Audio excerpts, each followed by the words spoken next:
I think we missed a huge chance 15 years ago to become the development league of the NBA. Do you think Coach Obradovic is not having the final word on the players that they get?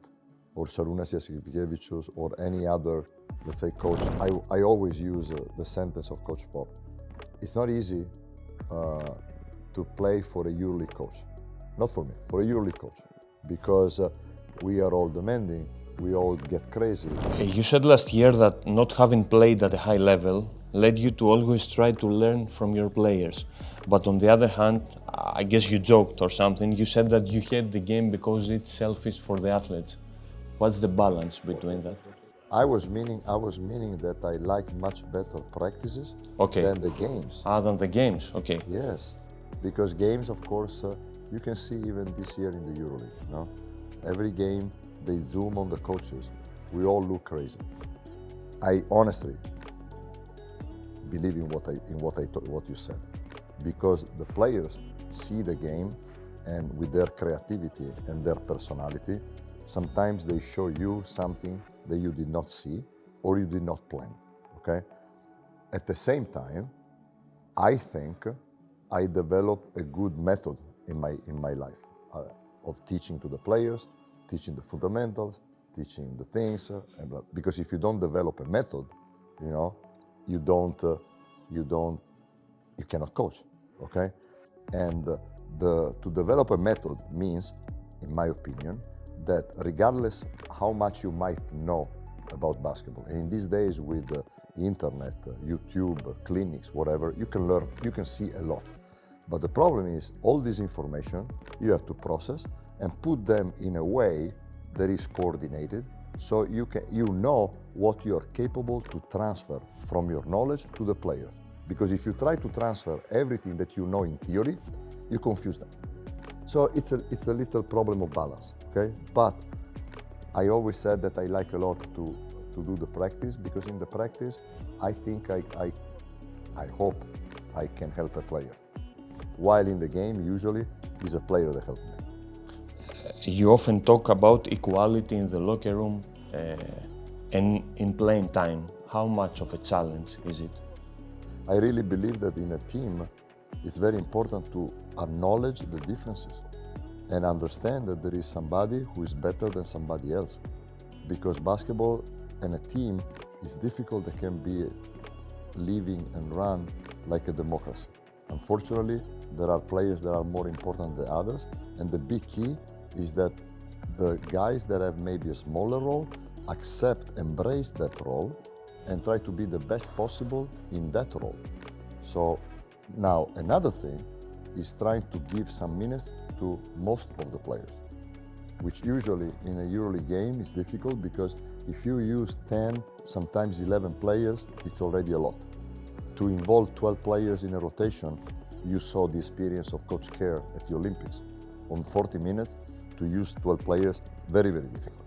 So some players have to wait for their moment, because sometimes the moment comes after 2-3 games. And I have in the team this year a big example of this, which is Fabien Cosette.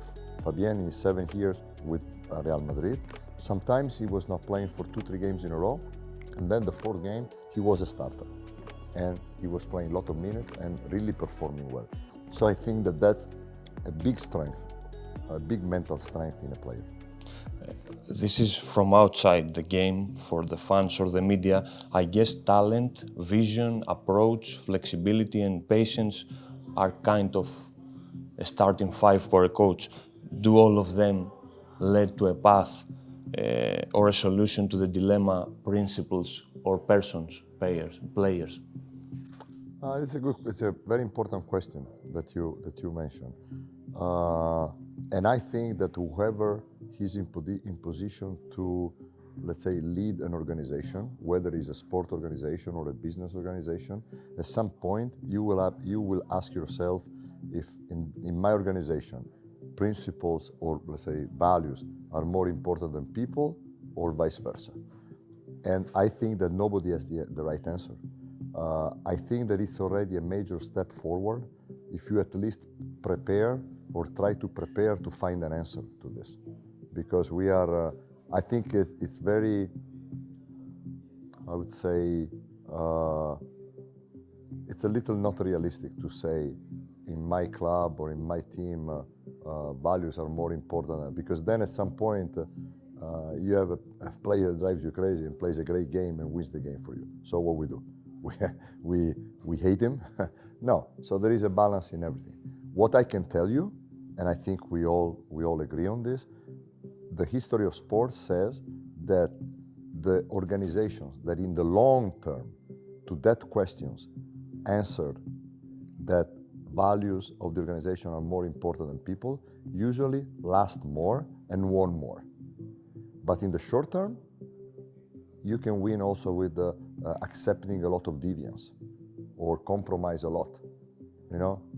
So again, I'm nobody to give you the answer for that, but I think it's already a good step to imagine that this problem or this question will come up. They say that coaches get paid to take difficult decisions. Do you think that there is a line to approach the critics for a player as their characters? Are there players that can handle critics even from their coach? Is it something that is a challenge or difficult for you? Or do you have a certain approach? Well, I think that all of us were different. What I've seen in my life is that it's more a matter of mutual respect. I can say that I respect you and treat you nicely and never said a bad word to you, but in reality, I don't think you're very good. At the same time, sometimes I can tell you a bad word or curse or get mad, but you understand what I mean, and vice versa. I got yelled by a player multiple times in my life, and I mean, with those who were real, the morning after we cleared, and we cleared in front of the team, because that's the thing. I can cross the line, or you as a player can cross the line. But if you do that in front of the team, don't come the day after and apologize individually. And vice versa, it matters also for me. If I cross the line with you, I gotta be enough honest to apologize to my player in front of the team. One-on-one doesn't match if it happened in front of everybody, you know? And I think that healthy organization, healthy teams, this kind of discussion and even fights sometimes happen, but if there is some deep honesty, okay, I think can be solved easily. It's much more worse, much more complicated when we fake togetherness. And sometimes it happens in life that you fake togetherness. Is this the same with your opponent coaches? I mean, it's easy for you, for example, to pick up the phone and ask for information about a player that you want to your team? I do it very rarely, and I tell you why. Because, not because I don't trust the coach, but because I think that what in a player can be good for a coach, maybe might not work with me and vice versa. So I prefer not to get information on a player until I talk to him and get my personal feel. And I respect all my colleagues, but you know, I think it's better like this. I assume that analytics are useful, but is there a nice reason to put aside characteristics like instinct or just a simple thought or inspiration about basketball? Very good question. Honestly, congratulations. I'm enjoying the very interesting questions. Now, going back to your question about the analytics, I think that in the analytics, sometimes we forget a couple of very important things. First, against who you put up that numbers. So, let's say in a season you average 10 points and 5 rebounds. Then I go watch, and you score a lot of points against the bad teams, and against the good teams, you don't do the same. So that average is like the famous story of the chicken. You know, I eat 2, you eat 0. The average says that you had the chicken, I had the chicken. It's not true. That's not reality. Second, when did you do that? It's not the same thing to score 4 points in a close game, fourth quarter, or score 8 in the first quarter. Completely different. So when things happen and against who you put up those numbers, I think are very important. And I think in this, we have to make a huge step forward to analyze the numbers and be guided by the numbers. And I trust more the statistics that give me something about the tendency. So let's say you're right-handed, for example, but when you go left, your pull-up is much more efficient. So I trust those statistics, you know, and so I think, and as for a coach, I think that at the end of the day, and I'm glad that when I was 5 years with Coach Popovitz, I saw him basically living this principle. I think you have to go with your gut feeling. You know, sometimes you put, in a certain way for a coach, for us as coaches, it's easy to finish the game with the 5 best players because nobody can say, maybe they criticize you less if you lose. But sometimes your gut feeling says, well, I have to go with that player rather than this starter because I feel that this one is in the game. And sometimes you take the right decision, sometimes you miss. I will not ask you to compare NBA and EuroLeague, but do you think that they're allies or enemies? I think we missed a huge chance 15 years ago to become the development league of the NBA. I think that was a mistake in envisioning the future. If we would have become, let's say, not in a diminishing way, but the G League, the league where players could have developed, now we would not be in this situation where the market is closed, where it's very difficult to get players, and where more or less our future, I think, is a little bit, a concern, because we are becoming an old league, you know.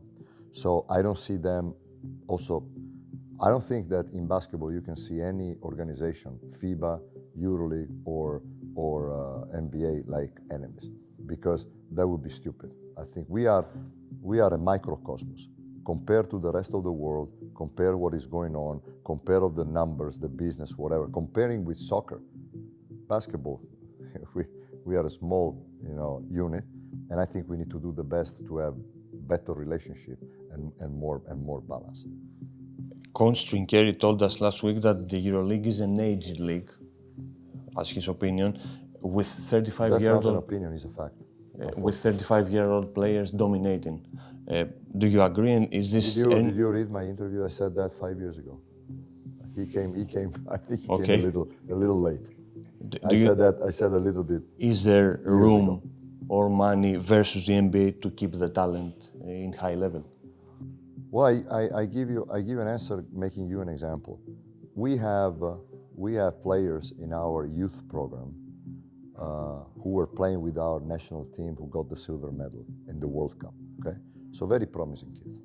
They have already been not promised, but at least put on the table huge NIL offers to go to college next year. So if imagine this and translate that to professional level. I mean, it's unfortunately is no surprise. That's what I said when I said that 15 years ago we should have imagined a different future for yourself. Now the problem is that there is no market whatsoever. After all these years in coaching, what is your motivation and how do you see the future of basketball? My personal motivation is enjoying. I can tell you that I would like to go. I was very fortunate. I coached teams that went to the Final Four in 4 different decades. It's pretty interesting, okay?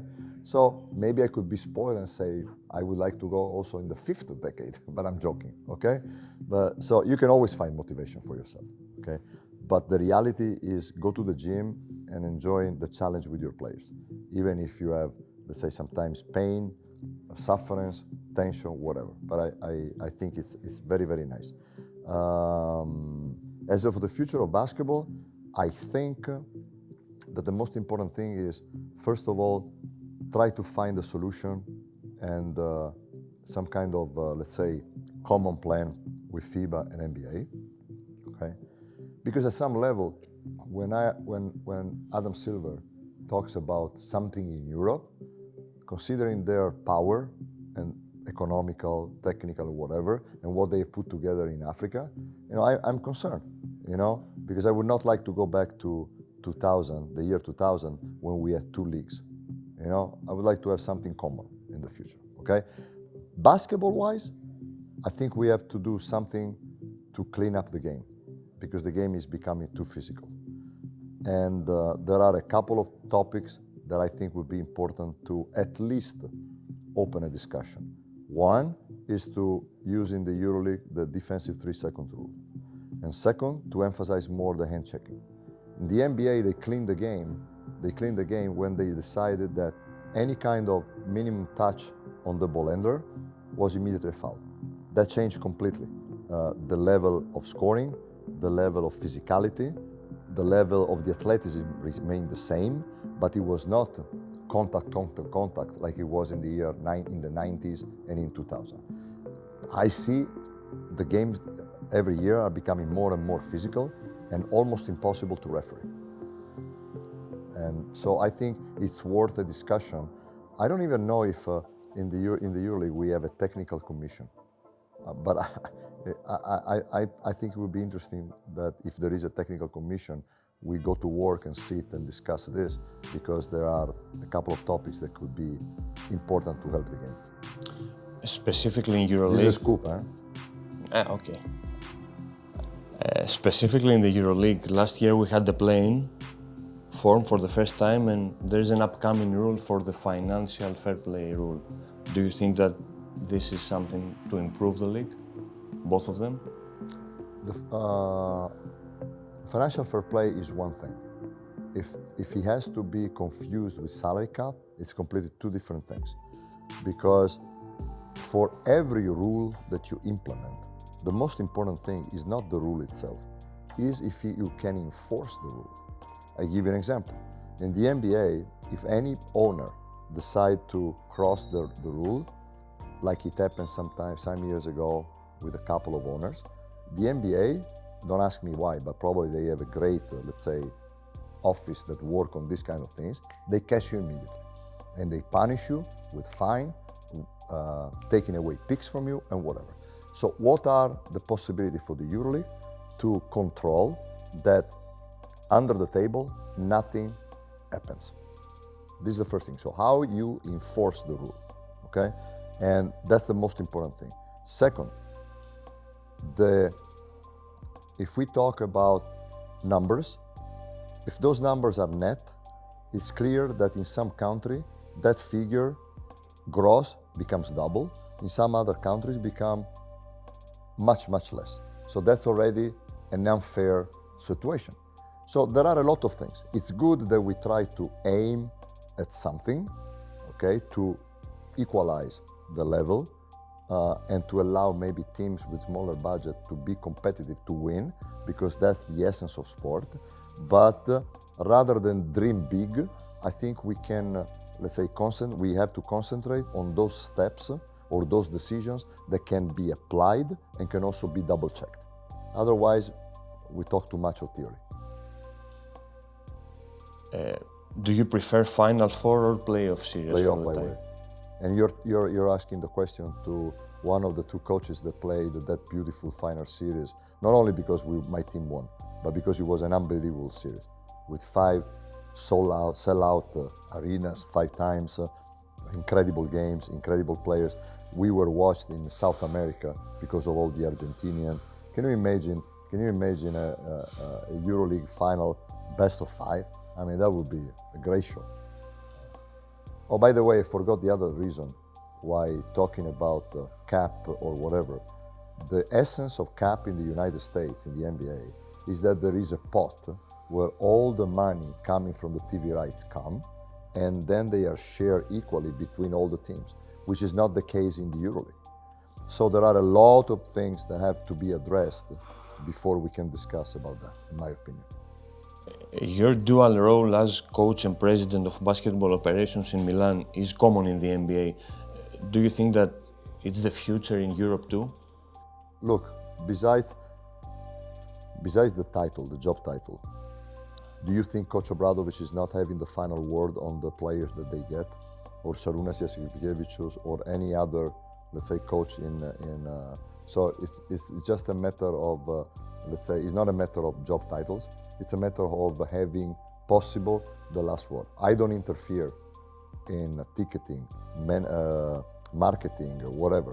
I give my opinion, and if I see something that I really think is not right, I go to my people, and Claudio is here, and I say, listen, we cannot do this.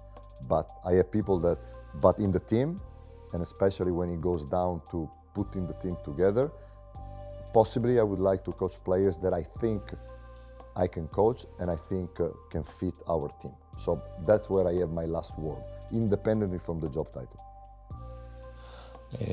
Teo Papaluka still thinks that you are the only coach who understood him. How was your time together in ΤΣΣΚΑ, and is there any other player to communicate just in eye contact these days? Honestly, it's really humbling that Teo thinks that. And you told me something which is really, really nice. And I'm thankful for that. Sometimes you hit well with a player, sometimes not. So, I mean, it's like in life, no? It's not. There are other players that I had the huge luck to connect with the eye contact. And more important, and I always use the sentence of Coach Pop. It's not easy to play for a EuroLeague coach. Not for me, for a EuroLeague coach. Because we are all demanding, we all get crazy, we all want to win, we are all under pressure. Last year, 50% of the coaches in EuroLeague were released. Can you believe it? I mean, not other sports in the world. So we are nervous, unfortunately. We would like to be nicer like in preseason, but so we really need players who allow us to coach them, and they understand that sometimes it's more important what we said rather than how we said. You know, it's not easy. It's not easy. You need special players, more players, special people to understand that. We need to make a step forward. They need to welcome us. So that a player like Teo says something like this is really, I mean, it's a nice gift for me tonight. What else did you keep from working with Coach Pόποβιτς? Believe me, every day was really special. Great ability from him to, let's say, avoid any waste of time. He could make a meeting with 3 clips. Show 3 clips to the players, just go to boom, boom, boom, boom to the goal, and that's it. He was able, well, let me say this. All coaches have, at some point, when they get crazy or they get upset with a player that maybe makes too many mistakes, we kind of hate the player in the sportive sense of the word. Don't make sure that you put it in the right way. Coach is the same. Coach Pop is the same. He can get really mad. But his memory of this hate is short like this. Some of us can hold that for 2 days. Some of us can hold that for a week. Somebody can hold it a couple of hours. Coach Pop, he can really be mad, pull you out of the game, yell at you, but his memory of that is very short, and very quickly, sincerely, he can pat you on the back, he can put you back in the game, sometimes he can even joke, even under the pressure of the game. And that changes the life of the player in better. That's something that you cannot copy. You can just witness the greatness and take it on, okay? Coach Pop always said that it was too easy to coach Duncan, Tony Parker and Manu Ginobili. Is that true? Not true? It's not true. No. It's not true. First of all, because you have to be at the level of those 3. You know, when we say, you know, Coach Obradovic coached a lot of great players. I was lucky to have a lot of great players. But every day it's a challenge because you have to be at the level of those players. You have to come up ready with something. So you have a big pressure on you that you cannot disappoint these players. What I can say is that for sure, Coach Pop never disappointed anybody, for sure. Was Kόμπι Μπράιαντ a coachable player? Yeah. What was his mindset? But I mean, you know, I was very fortunate because I witnessed in the NBA two different kinds of leadership. The quiet but still very strong leadership of Tim Ντάνκαν, who could raise his eyebrow and let everybody understand that things had to be done better, or a much more vocal, aggressive leadership of Kόμπι. But both, what they wanted was to win, you know. And for me, it was an interesting lesson of life. You know? Is there any fear in basketball, and do you think that there's any big paradox or misconception of the game? Well, I don't know if I answered your question, but the biggest paradox in sports is that everybody evaluates, even ourselves, everything based on the result. And a lot of times you win, but you did not deserve, or you lost and you did not deserve. So being able to analyze the performance a little bit more neutral, you know, because there are many times that you should be able to say, okay, today we lost, but if we keep doing this, we will win games, and vice versa. Today we won, but we have to be careful, because if we play like this, we're gonna lose games. But the way it is, and especially in these days, where what you say and how you look is much more important than what you do. Because of the media, because of the social media, because you can see that with the young people, you know, our sons. So unfortunately, this is the reality. And so that final result, win by one, great, lose by one, disaster. And that's scary, honestly. With all this experience, how do you define success, talent, ambition, and motivation? And what do you think is the most important? You have a couple of hours? Yes. You don't? Talent is ability to do difficult things to do easy things in difficult moments. Talent is the ability to move on to the next play. The ability to show something complicated and make it look simple. All these things are talent, you know, and it's a combination. I think motivation, the most important kind of motivation, comes from within yourself. For sure the example of other people, for sure the level of the goal, whatever. But if you don't have it inside, I think it's very difficult, very, very difficult. And there are people that were their mental strength and mental desire to make things happen should be an inspiration. But that's the problem. The most important thing, in my opinion, is integrity. That's not, you know, integrity, I think it was Gandhi who said this, is when what you say aligns with what you think and what you do. Very complicated. And that's how I think you check people. Every time you have a little feel that the person in front of you does not have the alignment between what he has here, what comes out of his mouth, or how he behaves, now the red alarm sounds, and now we have a problem. Thank you very much. My pleasure.